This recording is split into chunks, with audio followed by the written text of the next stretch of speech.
স্বাভাবিকভাবে ওই জিনিসগুলো আমি বিসিবির সাথে ডিসকাস করেছি এবং তারা চেষ্টা করছে যে কিভাবে এটাকে সুন্দরভাবে অ্যারেঞ্জ করা যায় এবং যাতে করে আমি যে খেলতেও পারি, নতুনদের আসার সুযোগ তৈরি করে দেওয়ার জন্য। সাকিব আল হাসানের অবসরের ঘোষণা, কি কারণে তিনি অবসরের ঘোষণা দিলেন, জানা গেল চাঞ্চল্যকর তথ্য।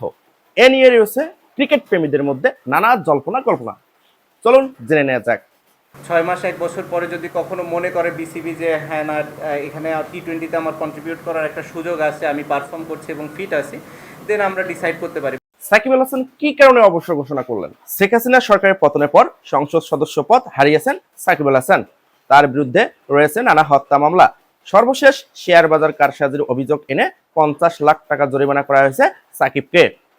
এই পরিস্থিতিতে ঘরের মাঠে দক্ষিণ আফ্রিকার বিপক্ষে সাকিব খেলবেন কিনা তা নিয়ে রয়েছে শঙ্কা। এই শঙ্কা দূর করতে কাজ করছে বিসিবি। আর এর মাঝে অবসর নিয়ে ভেবে ফেলেছেন সাকিব। জানিয়ে দিয়েছেন দক্ষিণ আফ্রিকার বিপক্ষে মিরপুরে ক্যারিয়ারের শেষ টেস্ট খেলতে চান তিনি। কানপুর টেস্টের আগে সংবাদ সম্মেলনে এই কথা জানান দেশের তারকা এই অলরাউন্ডার। আগামীকাল কানপুরে ভারতের বিপক্ষে দ্বিতীয় টেস্টের আগে বাংলাদেশের এই তারকা এই অলরাউন্ডার নিজের অবসর নিয়ে বলেন, টি20 নিজের শেষ ম্যাচটা এরই মাঝে খেলে ফেলেছেন তিনি।